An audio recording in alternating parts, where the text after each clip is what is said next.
Alright guys, स्वागत है आपका इस वीडियो में। तो फाइनली यहाँ पे लैज़रस का थर्ड एपिसोड आ चुका है और मुझे पता है मैं थोड़ा सा लेट हो चुका हूँ इस एपिसोड को लाने में, लेकिन ये बातें तो यार रोज ही चलती रहती है। अभी के लिए वीडियो शुरू कर लेते हैं, बाकी बातें वीडियो के एंड में कर लेंगे। एपिसोड की शुरुआत में यहाँ पे हमें फिर से इंट्रोडक्शन दिखाया जाता है। अब यार इंट्रोडक्शन यहाँ पे बेसिकली तुम्हें समझ आ चुका होगा 2 एपिसोड में कि यार ये सबके सब कैरेक्टर्स अपना इंट्रोडक्शन दे रहे हैं, मतलब अपना अपना पर्सपेक्टिव बता रहे हैं। तो इस बार हमें यहाँ पे क्रिस की बातें सुनाई जाती हैं। वो यही कहती है कि मैं हमेशा से सोचती थी कि हमेशा हमें अपनी जिंदगी में दुख और दर्द को छोड़ के आगे ही क्यों बढ़ना होता है, यही सारी बकवास क्यों चलती रहती है दुनिया में। क्या हम हमेशा बस मजे नहीं करते रह सकते और जरूरी है कि ये सारी की सारी चीजों को डील करना। हमेशा मेरे मन में यही चलता रहता था और जब मैंने हापना के बारे में सुना तब भी मेरे दिमाग में यही चीज आई और मैंने भी उसका इस्तेमाल किया। कुछ लोग कहते थे कि इससे हार्ट ब्रेक ठीक हो जाता है, उसके दर्द से हम छुटकारा पा सकते हैं। कितना अजीब है, ऐसा मैंने सोचा। मतलब टूटे हुए दिल में दर्द कैसे हो सकता है, कहीं मेरा कट गया तो क्या करेंगे, ये सारे थॉट्स मेरे माइंड में आए। लेकिन कमाल की बात यह है कि पूरी दुनिया का ही कट चुका है, ठीक है। तो ऑब्वियसली बात है, ये तो बिल्कुल सही बात है।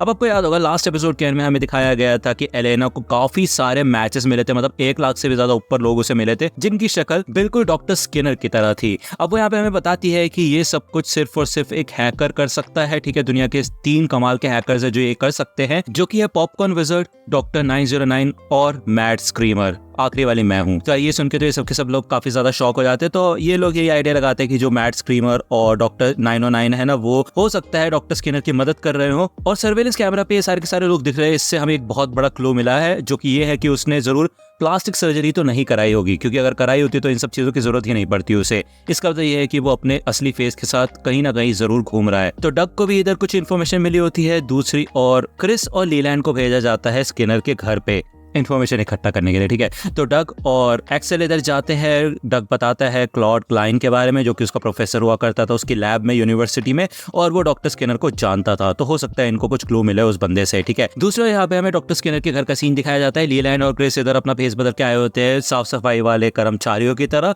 ठीक है। लेकिन यहाँ पे पुलिस वाले होते हैं जो कि इनको अंदर जाने से मना कर देते हैं। वो ये कहते हैं तुम न्यूज वगैरह नहीं देखते क्या, तुम्हें नहीं पता यहाँ का ओनर गायब हो चुका है और हमें कहा गया कि हम किसी को भी अंदर ना जाने दें।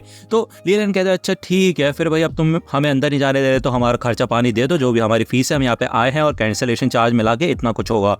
तो वो जब बिल दिखाते हैं तो भाई इन ऑफिसर्स की फट जाती है। दूसरी ओर यहाँ पे हमें स्टैनफोर्ड हॉस्पिटल का सीन दिखाया जाता है, जहाँ पे क्लॉड क्लाइन काम किया करता था। इधर काफी सारे पेशेंट होते हैं, भगदड़ मच चुकी होती है, क्योंकि भाई सबने हापना की मेडिसिन ली थी, तो ये सबके सब लोग क्योर लेने के लिए यहाँ पे आए होते हैं।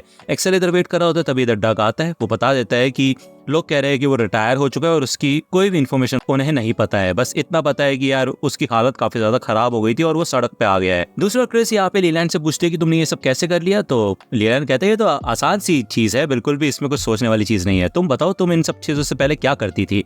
तो क्रिस बताती है कि वो एक सीक्रेट एजेंट हुआ करती थी, ठीक है। ये लोग फाइनली इस घर के अंदर आ जाते हैं और यहाँ पे काफी सारे प्लांट्स वगैरह होते हैं, ठीक है ना। अब दूसरी डग और एक्सेल होमलेस एरिया में आ चुके होते हैं, क्योंकि इधर एक्सेल किसी को जानता है और ऑब्वियसली बात है क्लॉड क्लाइन सड़क पे आ चुका है, तो जरूर वो यहीं पे मिलेगा इनको, हो सकता है, मतलब, ठीक है ना। एक्सेल बताता है कि वो एक जेरी नाम के बंदे को जानता है, उसे ही इन्हें ढूंढना है, ठीक है। तो ये लोग घुस जाते हैं यहाँ पे, अंदर आके ढूंढना शुरू कर देते हैं। दूसरे क्रिस और लीलैंड भी इधर छानबीन करना शुरू कर देते हैं, ठीक है। एक्सेल और डग दोनों के दोनों पूछते हैं इन लोगों से कि जेरी नाम के बंदे को जानते हो तुम, जो यहाँ का कोऑर्डिनेटर है। दूसरा यहाँ पे क्रिस होती है, जब वो सोफे पे बैठती है तो उसको एक टैबलेट मिलती है। वो सोचती है कि कहीं यही तो हापना का क्योर नहीं है। तो लीलैंड कहता है यार इतना आसान थोड़ी ना हो सकता है। तो क्रिस कहती है हाँ बिल्कुल, मैं तो मजाक कर रही थी। वो यहाँ पे तब भी इस गोली को अपनी जेब में रख लेती है, ठीक है। दूसरे यहाँ पे एक्सेल को एक बंदा बताता है कि यहाँ पे जेरी नाम को कोई बंदा नहीं है, बल्कि जिल नाम की एक लड़की है जो कि यहाँ पे कोऑर्डिनेट करती है चीजों को, वो तुम्हारे पीछे ही खड़ी है।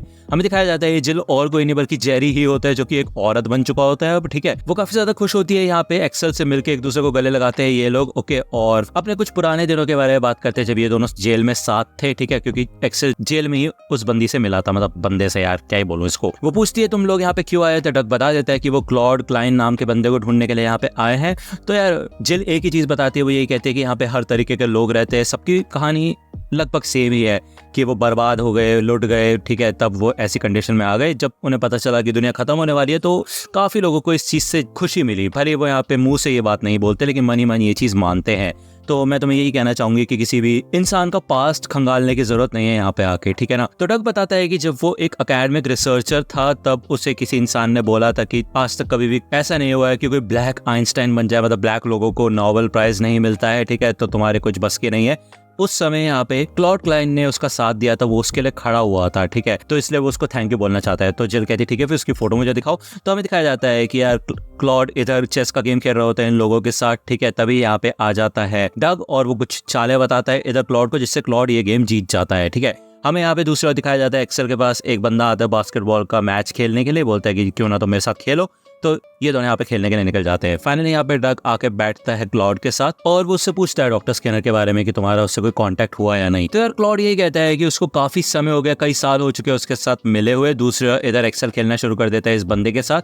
क्लॉड बता रहा होता है कि ऑब्वियसली बात है स्किनर एक काफी जाना माना व्यक्ति था, उसकी सब लोग इज्जत करते थे, ठीक है, लेकिन वो अपनी रिसर्च में इतना ज्यादा अंधा हो गया था ना कि आसपास के लोगों ने उसको मुंह लगाना ही छोड़ दिया था और इससे लोगों को काफी ज्यादा तकलीफ भी होती थी। वो उसके साथ काम करता था, इसलिए क्लॉड ने भी सोचा कि उसके साथ नाता रखने की कोई जरूरत नहीं है। उसने सारे के सारे कॉन्टेक्ट उससे तोड़ दिए थे। लेकिन फिर उसने देखा कि कैसे डॉक्टर स्किनर काफी ज्यादा फेमस हो गया, काफी ज्यादा पैसे वाला हो गया, ठीक है, लोग उसकी तारीफ करने लगे, जान पहचानने लगे, जिस वजह से यहाँ पे क्लॉड काफी जेलस महसूस करने लगा उससे, जिस वजह से उसने अपनी रिसर्च में गलत रिजल्ट दिखाए। ये बात यूनिवर्सिटी को पता चल गई, जिस वजह से उसको यूनिवर्सिटी से निकाल दिया गया था और अब तो उसकी हालत देख ही सकते हैं लोग, ठीक है। दूसरा यहाँ पे हमें एक्सेल का सीन दिखाया जाता है जो कि इस बंदे के साथ भाई बड़े पार्कोर के स्किल इस्तेमाल करके उसकी वाट लगा रहा होता है, ठीक है। क्लॉड बताता है कि एक बार इन लोगों की बात हुई थी बाकलावा के बारे में, जो कि मिडल ईस्ट की एक पेस्ट्री है। ओके, स्किनर ने बताया था कि उसकी ग्रैंडमा बेलिंडा काफी कमाल के बाकलावा बनाती है, ओके, और उसकी रेसिपी सच में काफी ज्यादा कमाल की है। जितना उसे याद है वो इस्तांबुल में कहीं पे रहती है, ठीक है, लेकिन ये नहीं पता कि वो अभी जिंदा है या नहीं। तो यहाँ पे डग उठता है और वो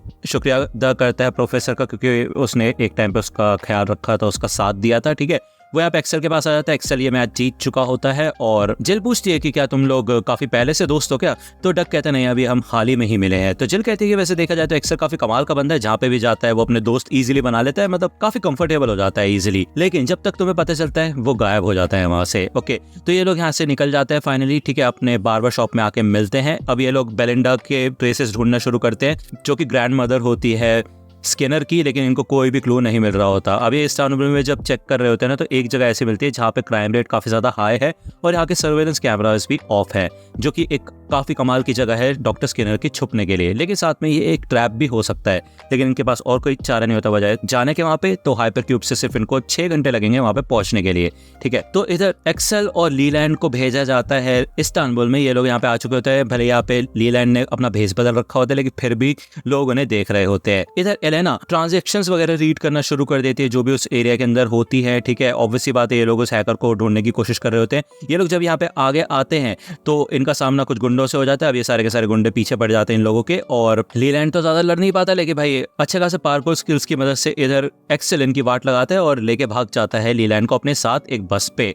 ये लोग यहाँ पे घरों के ऊपर चढ़ जाते हैं। हमें दिखाया जाता है एक छोटी बच्ची खेल रही होती है इधर और एक छत टूटती है, लीलैंड यहाँ पे नीचे गिर जाता है। एक्सेल सोचता है कि भाई लीलैंड कहाँ पे गया, तो ये बंदे दरवाजा तोड़ के अंदर आ जाते हैं, लीलैंड को पकड़ लेते हैं। भाई उसके हाथ में इस ब्रेसलेट को निकालने की कोशिश करते हैं, लेकिन आपको याद होगा ये ब्रेसलेट निकलेगा नहीं। ओके, एक बंदा होता है उसके हाथ में कुल्हाड़ी होती है और भाई वो उसको हाथ ही काटने वाला होता है। तभी यहाँ पे एक्सेल आ जाता है, इनकी वाट लगा देता है। ओके, और लीलैंड डर के मारे बोल देता है भाई माफ करो यार, हम सिर्फ और सिर्फ बेलिंडा से मिलने के लिए आए हैं, उसका बाकलावा खाने के लिए। तो ये सब के सब लोग शांत हो जाते हैं। वो कहते क्या बाकलावा, बेलिंडा? तो ये सब के सब लोग यहाँ पे रुक जाते हैं फाइनली। दूसरे हमें यहाँ पे क्रिस और डग का सीन दिखाया जाता है, जो कि थोड़े चिंता में होते हैं, क्योंकि ऑब्वियसली बात है इधर एक्सेल और लीलैंड के जो ट्रैकर्स होते हैं वो हिल नहीं रहे होते, ठीक है। क्रिस को लगता है कि कहीं वो मर तो नहीं गए, तो डग कहता नहीं, उनके वाइडर्स तो बिल्कुल सही सलामत है, लेकिन समझ नहीं आ रहा कि उनको क्यों भेजा गया, हम दोनों बेस्ट सूटेड हैं इस मिशन के लिए। तो क्रिस कहती हो सकता है कि उनमें से कुछ पोता वाली वाइब्स आ रही हो इस वजह से। तो यहाँ पे ये जो बंदे होते हैं ना गुंडे टाइप, ये लीलैंड और एक्सेल को बेलिंडा के घर पे लेके आ जाते हैं। अब बेलिंडा यहाँ पे इन बंदों को भी कुछ खाने के लिए देती है, ठीक है। उसे पता चल चुका होता है कि ये बंदे उसे बाहर से मिलने के लिए आए हैं। अब गुंडे तो यहाँ से भाग जाते हैं, एक्सेल और लीलैंड यहाँ पे अंदर आते हैं। सबसे पहले बाकलावा खाना शुरू करते हैं, जो कि मीठा और टेस्टी होता है, इनको काफी ज्यादा अच्छा लगता है। बेलिंडा पूछती है इन लोगों से तुम कौन हो, तो ये लोग बता देते हैं, मतलब एक्सेल बोलता है कि हम सीक्रेट एजेंट्स हैं, और ये सुन के बेलिंडा शॉक हो जाते हैं। वो कहते हैं बिल्कुल जेम्स बॉन्ड की तरह। तो वो कहता है हाँ। वो पूछती है कि क्या तुम्हारे पास जान से मारने का लाइसेंस है, तो एक्सेल कहता है बिल्कुल। तो फाइनली ये लोग काम की बात शुरू करते हैं। बेलिंडा बता देती है कि कई साल हो चुके हैं, मतलब 3 साल हो चुके हैं उसे डॉक्टर स्किनर को देखे हुए, और ऐसा नहीं कि उसने ये चीज सीक्रेट रखी है, बस दिक्कत वाली बात यह है कि उससे कभी किसी ने पूछा ही नहीं है ये बात। वो बचपन से एक काफी अच्छा खासा बच्चा था, लेकिन उसने अपने माँ बाप को खो दिया, जिस वजह से बेलिंडा को उसकी देखभाल करना शुरू करना पड़ा, ठीक है। भले आजकल जो दुनिया में चल रहा है वो अजीब है, लेकिन अभी भी वो मेरे लिए एक प्यारा बच्चा ही है, ठीक है। तभी आप लीलैंड देखते हैं इधर एक फ्लावर होता है जो कि एक ट्यूलिप होता है, काफी रेयर है ये, ठीक है। और ये स्किनर ने ही भेजा था बेलिंडा को। बेलिंडा कहती है कि मेरे को एक वॉइस मैसेज, मतलब एक वीडियो मैसेज भेजा था डॉक्टर स्किनर ने। दूसरा क्रिस और डॉक्टर तो बुरी तरह से वेट कर करके परेशान हो चुके थे। वो ये सोचते भाई ये लोग कर क्या रहे, हिल क्यों नहीं रहे ये लोग। लेकिन दूसरा यहाँ पे एक्सेल देख लेता है ये वीडियो मैसेज, जहाँ पे डॉक्टर स्किनर यहाँ पे बेलिंडा से ये कहता है कि मैं क्रिसमस में आना चाहता था और तुम्हारे बाकलावा खाना चाहता था, लेकिन मैं काफी ज्यादा बिजी हूँ, चिंता मत करो, जब मैं फ्री हो जाऊंगा वैसे तुमसे मिलने के लिए आऊंगा, ठीक है। बेलिंडा इधर और बाकलावा लेने जाती है तो यार एक चीज एक्सेल को समझ आती है कि ऑब्वियसली बात है बेलिंडा उसके लिए मैटर करती है, तो हो सकता है कि वो नजर रखता हो बेलिंडा पे कि वो ठीक है या नहीं। इसका मतलब ये है कि वो अभी हमें देख रहा होगा। यहाँ पे एक्सेल ढूंढने की कोशिश करता है और फाइनली जाके उसको एक कैमरा मिल जाता है और वो कहता है कि ओए स्किनर, ये तुम ही हो ना, अब देखना तुम मेरे हवाले हो, समझे, मैं तुम्हारे आगे वाट लगाऊंगा। तो यार हमें दिखाया जाता है इधर स्किनर तो नहीं बल्कि कोई और ही बंदा होता है और फाइनली एलेना को सिग्नल्स मिल जाते हैं। वो कहती है कि वो हमारी जाल में फंस गया, डॉक्टर 909 का हिडन वॉलेट मेरे को मिल चुका है और ट्रेसेस मिल चुके हैं। यहाँ पे 26 दिन बचे होते हैं बस दुनिया के खत्म होने के लिए। दुनिया तो खत्म नहीं, मतलब लोगों के मरने के लिए। ओके, ये एपिसोड यहीं पे खत्म होता है, नेक्स्ट एपिसोड आएगा नेक्स्ट वीक। अगर आपको ये वीडियो पसंद आई हो तो लाइक करना, सब्सक्राइब कर लो अगर चैनल पे नए हो तो। मिलता हूँ आपसे अगली वीडियो में, तब तक के लिए गुड बाय।